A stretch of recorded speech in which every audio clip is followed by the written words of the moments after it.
नमस्कार। आज के पाठ का विषय है मैं नीर भरी दुख की बदली। यह छायावाद की प्रसिद्ध कवयित्री महादेवी वर्मा की एक कविता है और थर्ड ईयर के हिंदी साहित्य के पाठ्यक्रम में ये शामिल है। इसे आप आधुनिक काव्य खंड में पढ़ सकते हैं। आज हम महादेवी वर्मा और उनकी छायावादी प्रवृत्तियों की प्रतिनिधि कविता नीर भरी दुख की बदली पर बातचीत करेंगे और ये समझने का प्रयास करेंगे कि इस कविता में किस प्रकार से तात्कालीन छायावादी प्रवृत्तियाँ अभिव्यक्त हुई है।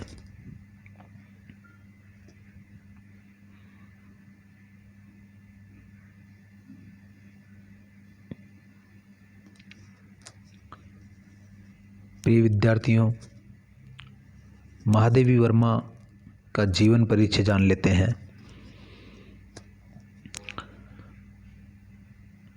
आप जानते हैं कि सन 1918 के बाद जब प्रसाद जी का झरना नामक काव्य संग्रह प्रकाशित होता है, उसके बाद का जो हिंदी साहित्य है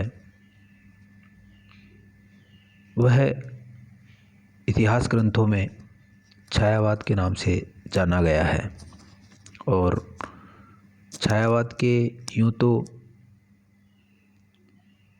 कई कवि हुए हैं, लेकिन जब हम बात करते हैं उसके छायावाद की जो चतुष्टय में जो कवि शामिल है, उनमें जयशंकर प्रसाद,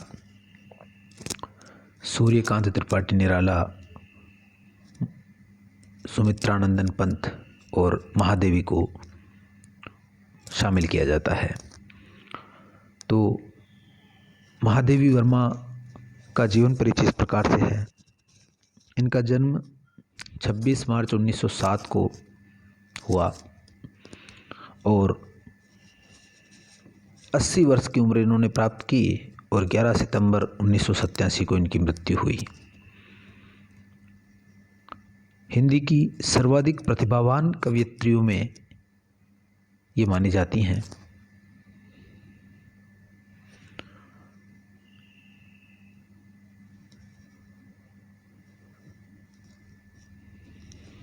और इतनी सशक्त कवयित्री हैं कि उन्हें आधुनिक मीरा के नाम से भी जाना जाता है। मीरा के काव्य में जिस प्रकार से वेदना है, वैसी ही एक वेदना का भाव महादेवी जी की कविताओं में भी मिलता है, इसलिए इनको आधुनिक मीरा भी कहा जाता है। कवि निराला ने उन्हें हिंदी के विशाल मंदिर की सरस्वती भी कहा है। ये बहुत महत्वपूर्ण बात है। ये कई बार आता है परीक्षाओं में कि हिंदी के विशाल मंदिर की सरस्वती निम्नलिखित में से किस कवयित्री को कहा गया है, तो वहाँ आपको लिखना चाहिए कि महादेवी वर्मा को कहा गया है। महादेवी जी स्त्री मुद्दों पर लिखने वाली पहली हिंदी की लेखिका थी। इन्होंने न केवल कविताएं लिखी, कविताओं में इन्होंने अपने हृदय की भावनाओं को व्यक्त किया। साथ ही इन्होंने निबंध, रेखाचित्र, संस्मरण, अनेक विधाओं के जरिए भी स्त्री मन की विभिन्न जो छटाएं होती है उनके दर्शन कराए।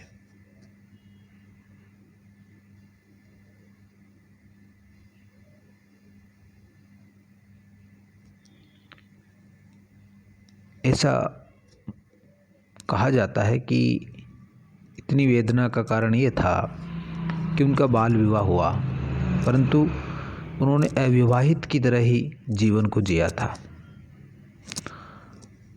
जैसे मीरा का स्वप्न में विवाह हो गया था, वैसे ही इनका भी विवाह हुआ, लेकिन कभी भी उनको दाम्पत्य जीवन नहीं चला इनका। और हिंदी के जो प्रसिद्ध कवि हैं पंत और निराला जी, वो इन्हें मुँह बोली बहन मानते थे, जिसे राखी बंधवाते थे। महादेवी नाम की कहानी यह है कि इनकी परिवार में लगभग 7 पीढ़ियों के बाद किसी लड़के का जन्म हुआ था, इसलिए इनका नाम महादेवी या घर की देवी रखा गया था। और बचपन से ही इन्होंने कविताएं लिखना आरंभ कर दिया था और 10वीं की परीक्षा पास करते करते वे प्रसिद्ध कवयित्री के रूप में स्थापित हो चुकी थी। मतलब बचपन से ही घर का वातावरण साहित्यिक था, तो बचपन से ही कविताएं लिखने लगी थी। और इनकी प्रसिद्ध जो कवि बात करें हम, संस्मरण और रेखा चित्र की जो कृतियां हैं वो इस प्रकार से है। अतीत के चलचित्र, क्षणदा, श्रृंखला की कवड़ियाँ, यामा, गिल्लू को हम इसमें शामिल कर सकते हैं। यामा जो है, इसके लिए इनको ज्ञानपीठ पुरस्कार भी मिला था और नीरजा आदि भी इनके काव्य संग्रह है। इस तरह से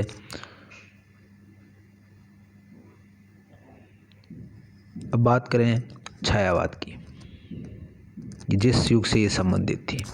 तो आपको पता है कि छायावाद एक काव्य प्रवृत्ति थी हिंदी में, जो काव्य आंदोलन कह सकते हैं अपन उसको। ये छायावाद जो है वो द्विवेदी युग की जो बहुत स्थूल कविता आने लग गई थी, जिसमें कलात्मकता का अभाव था, उसके प्रतिक्रिया के स्वरूप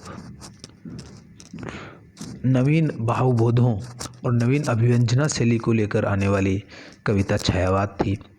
उसमें नयापन था और ये कविता बहुत ही प्रशंसनीय थी। इसकी बहुत प्रशंसा हुई और साथ में इसकी आलोचना भी खूब हुई। आलोचना और प्रशंसा दोनों ही इस कविता की हुई।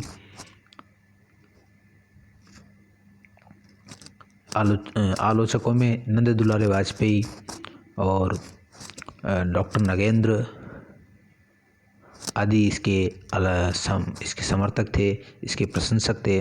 वहीं जो इसके विरोधी थे, इसका जो विरोध करने वाले थे, इसकी आलोचना करने वालों में रामचंद्र शुक्ल और रामविलास शर्मा और नलिन विलोचन शर्मा, मुक्तिबोध आदि इसके विरोधी थे। वो इसको कई तरह से मतलब पलायन की कविता मानते थे, जो जीवन के असली मुद्दों से पलायन करके रूप, सौंदर्य आदि में ही अपनी प्रतिभा को खर्च करती थी। तो ऐसी जो छायावादी कविता है, उसके बारे में कई लेखकों ने अलग अलग टिप्पणियाँ की है। जैसे आचार्य शुक्ल इसे द्विवेदी युग की स्थूलता के प्रति सूक्ष्मता की प्रतिक्रिया कहते हैं। वहीं इसी बात को थोड़ा और विस्तृत करके और डॉक्टर नगेंद्र कहते हैं कि यह स्थूल के प्रति सूक्ष्म का विद्रोह है। यानी जो स्थूलता थी, इतिवृत्तात्मकता, एक कथन शैली जो द्विवेदी युग में आ गई थी काव्य में, सीधी सीधी बात कहना, उसमें कलात्मकता का न होना, अंतरंगता का न होना, अनुभूतियों का अभाव होना और एक कहानी की तरह कविता को कहना, वो जो चीज़ें द्विवेदी युग में आई थी, उसके कारण से थोड़ी नीरसता सी कविता में आ गई थी। तो उसकी प्रतिक्रिया के फलस्वरूप ये जो छायावादी कविता आई, झरना आया और राम की शक्ति पूजा आई, इधर जूही की कली आई और भी महादेवी जी की बहुत सारी कविताएं आई, जैसे कि मैं नीर भरी दुख की बदली। ये सारी कविताएं ऐसी थी जिसमें एक सूक्ष्म सौंदर्य की अभिव्यक्ति हुई थी और एक मानवीकरण, प्रकृति का मानवीकरण इसमें देखा जाता था। और एक प्रतीकात्मकता इन सारी कविताओं में थी कि प्रतीकों के माध्यम से, कि जहाँ शब्द भावों को व्यक्त करने में असफल हो जाए वहाँ प्रतीकों के माध्यम से बात को कहना, ये छायावादी कविता की बड़ी विशेषता थी। इसलिए इसका जो अर्थ है कविताओं का, इन कविताओं का, वो सीधा सीधा अर्थ नहीं था, इतिवृत्तात्मक नहीं था, स्थूल अर्थ नहीं था, मोटा अर्थ नहीं था, बल्कि एक सूक्ष्म अर्थ था और एक व्यंग्यार्थ उसमें प्रकट होता था, एक ध्वन्यात्मकता उसमें होती थी। ये एक इसकी प्रमुख विशेषता थी। तो आचार्य शुक्ल ने तो इसको छाया माना, बंगला कविताओं की छाया इन कविताओं में मानी और उन्होंने कहा कि ये बंगला की कविताएं हैं, जो छायावाद बंगाल में चला है उसकी ही एक नकल है। यहाँ तक कि उन्होंने कहा कि जो ईसाई संत होते हैं वो एक प्रकार से, जिस प्रकार से रहस्यवादी कविताएं लिखते हैं ईश्वर के प्रति, उसी का अनुकरण इन कवियों ने किया है। तो छायावाद और रहस्यवाद को उन्होंने एक ही माना, जबकि ये वास्तव में अलग अलग हैं और छायावाद की एक प्रवृत्ति रहस्यवाद को हम कह सकते हैं।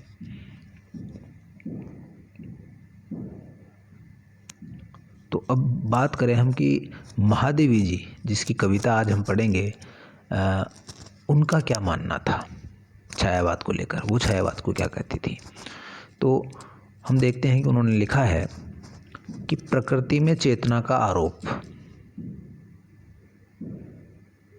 सूक्ष्म सौंदर्य सत्ता का उद्घाटन और असीम के प्रति अनुराग में आत्मविसर्जन की प्रवृत्तियों का गीतात्मक एवं नवीन शैली में व्यक्त रूप छायावाद है। इस परिभाषा में महादेवी जी ने बहुत सारी बातें कही हैं। जैसे प्रथम जो टिप्पणी है वो है प्रकृति में चेतना का आरोप। तो जो प्रकृति की विभिन्न उपादान है, जैसे कि वृक्ष हैं, बादल हैं, सूर्य है, दिन रात हैं, ये जो प्रकृति के पर्वत हैं, तमाम जो चीज़ें हैं, नदी आदि, उन सभी में चेतना का आरोप, उनका मानवीकरण करना। जैसे उक्त कविता में हम देखते हैं कि उन्होंने बदली में एक स्त्री की मन की भावनाएं बदली के माध्यम से व्यक्त की, स्त्री जीवन को बदली के माध्यम से, यानी बादल के माध्यम से स्त्री जीवन को व्यक्त किया है। तो ये प्रकृति में चेतना का आरोप हो गया कि प्रकृति निर्जीव नहीं है, वो जिंदा है, सजीव है, सचेत है, ऐसा उन्होंने माना। इसी तरह से सूक्ष्म सौंदर्य सत्ता का उद्घाटन, और जो सौंदर्य की सूक्ष्म सत्ता होती है, जो संवेदनाओं से भरी हुई जो सौंदर्य सत्ता होती है, मानवीय संवेदनाओं से सनी हुई जो सौंदर्य सत्ता होती है, उसका उद्घाटन करना इन कवियों ने शुरू किया। सूक्ष्म उसे कहते हैं जो चीज़ आंखों से दिखाई न दे। आमतौर पे जो दिव्यवादी युगीन जो कविताएं थी उसमें सौंदर्य का वर्णन वही रीतिवादी था। रीतिकालीन जो वर्णन था नारी सौंदर्य का, प्रकृति सौंदर्य का, वही चित्रण होता रहा था जो रीतिकाल में हो रहा था। उसमें कोई सूक्ष्मता नहीं थी। तो ये जो सूक्ष्मता जब आई, सौंदर्य के प्रति एक सूक्ष्म सौंदर्य वर्णन इन छायावादी कवियों ने शुरू किया। और प्रसाद जी ने तो यहाँ तक कहा कि उज्ज्वल वरदान चेतना का सौंदर्य जिसे हम कहते हैं, कि इस सौंदर्य को चेतना का उज्ज्वल वरदान उन्होंने कहा। सौंदर्य वह नहीं है जो आंखों से दिखाई दे, सौंदर्य वह है जो मन से महसूस किया जा सके। तो ऐसा इन्होंने माना। तो उन्होंने सत्ता माना, सौंदर्य की सत्ता से ही सब कुछ संचालित होता है। उसका उद्घाटन करना, उसको कवि वही है जो वह देखता है जो सामान्य जन उसको नहीं देखता है। उस सत्ता को अगर कोई देखे तो वह कवि कहलाता है, ऐसा इनका मानना था। तो उस सत्ता का उद्घाटन करने का काम इन सौंदर्यवादी, इन स्वच्छंदतावादी या छायावादी कवियों ने किया। और एक इनकी विशेषता है रहस्यवाद। छायावादी कवियों की एक कॉमन जो विशेषता है, सब में मिलती है, वो है रहस्यवाद। और रहस्यवाद क्या है कि आत्मा की छाया परमात्मा में पड़ना और परमात्मा की छाया आत्मा में पड़ना।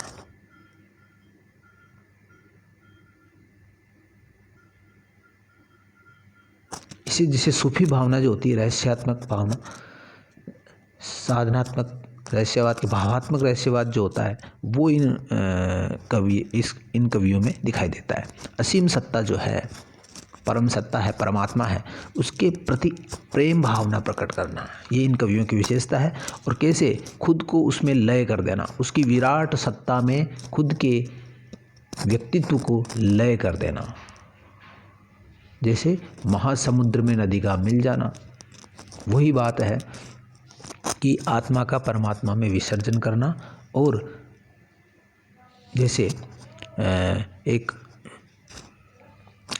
मिलन होता है असीम के प्रति अनुराग में मिलन, उसकी अभिव्यक्ति इन कविताओं में हुई। छायावाद की कोई भी कविता उठा लीजिए, जूही की कली ले लीजिए, मैं और तुम ले लीजिए, आंसू कविता ले लीजिए, आप कामायनी ले लीजिए, और इसी तरह से पंत जी की अनेक अनेक कविताएं आप ले लीजिए, सब में कहीं ना कहीं छायावाद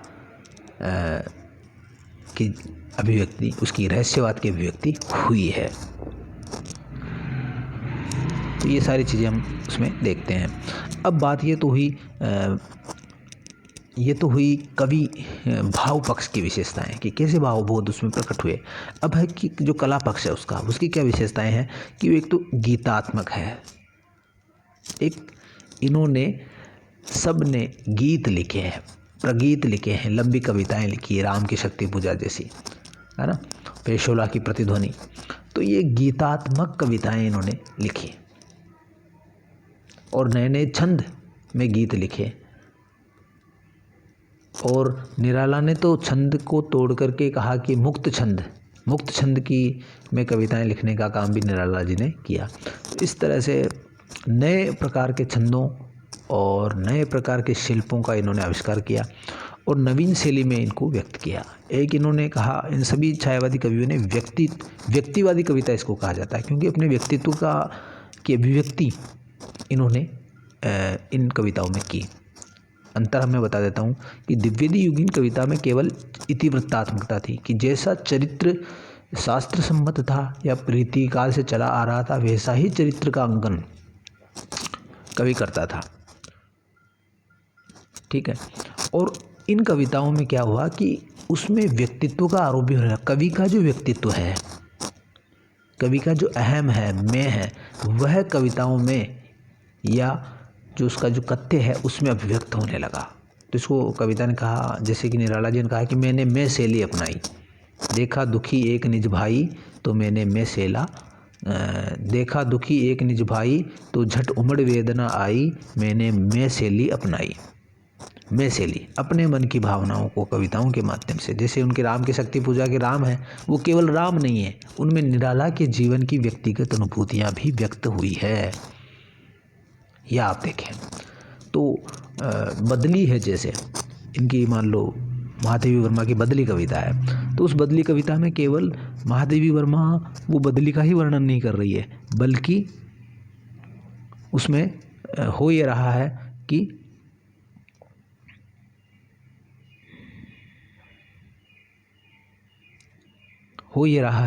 महादेवी वर्मा का व्यक्तिगत जीवन भी उसमें प्रकट हो रहा है। तो इन सभी प्रवृत्तियों को हम छायावाद कहते हैं। तो और भी कई विशेषताएं छायावादी कविता की हम देखते हैं।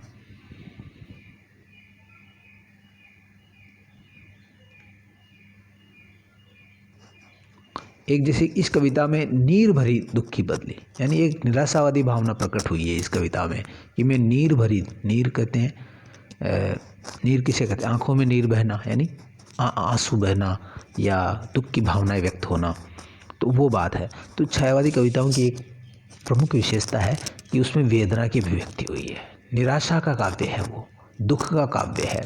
उसमें बहुत सारी चीज़ें आई है जो मनुष्य का जो दुख है, जैसे कि प्रसाद जी का आप देख लो, ले चलो मुझे भुलावा देकर मेरे नाविक धीरे धीरे। आदमी संसार के कोलाहल से दूर शांति खोजना चाहता है, तो वो चीज़ें जो इसमें आई है, निराशा और वेदना की अभिव्यक्ति, स्वाभाविक अभिव्यक्ति छायावाद के सभी कवियों में हुई है, चाहे वो नीर भरी दुख की बदली हो, चाहे अन्य कविताएं हो।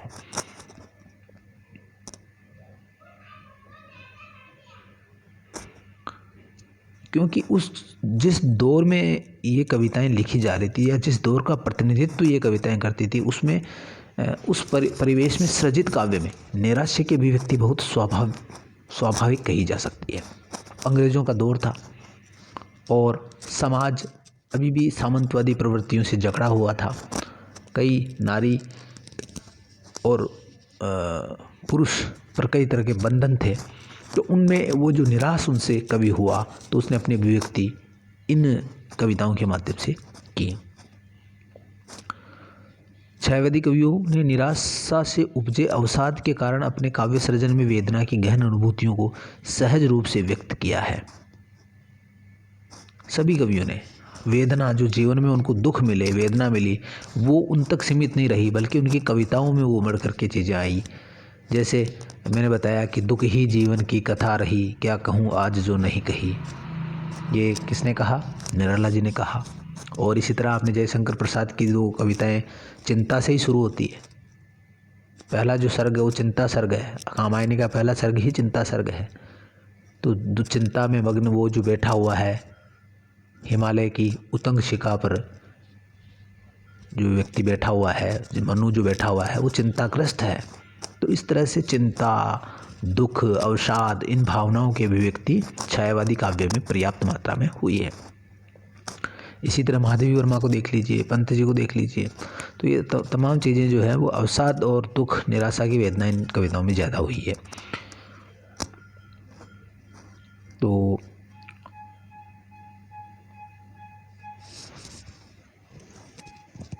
एक है कि व्यक्तिगत अनुभूतियों का सहज प्रकटीकरण हुआ है। ये मैंने बता ही दिया कि मैं शैली इन्होंने अपनाई है कि अपने व्यक्तिगत जीवन की करुणा, निराशा, वेदना, पीड़ा, संघर्ष, उनकी सारी चीज़ें हैं वो इन कविताओं में कहीं ना कहीं झलक उठती है। तो आज का पाठ यही समाप्त करते हैं और कल हम इस कविता की व्याख्या को समझेंगे। जो नीर भरी दुख की बदली कविता है, इसकी व्याख्या को हम लोग कल समझेंगे। तब तक के लिए आपसे विदा लेता हूँ। आप सबसे मेरा आग्रह है कि इस कोविड के काल में अपने आप को बचाए रखें और 2 गज की दूरी, मास्क है ज़रूरी। एक WHO का वीडियो मैंने अपने चैनल पे डाला है, उसको देखें कि किस तरह से कोरोना काम करता है, कैसे हम उससे बच सकते हैं। तो इसी शुभकामना के साथ कि आप सब स्वस्थ रहें, अच्छे रहें, आगे बढ़ें, आपसे विदा लेता हूँ। धन्यवाद।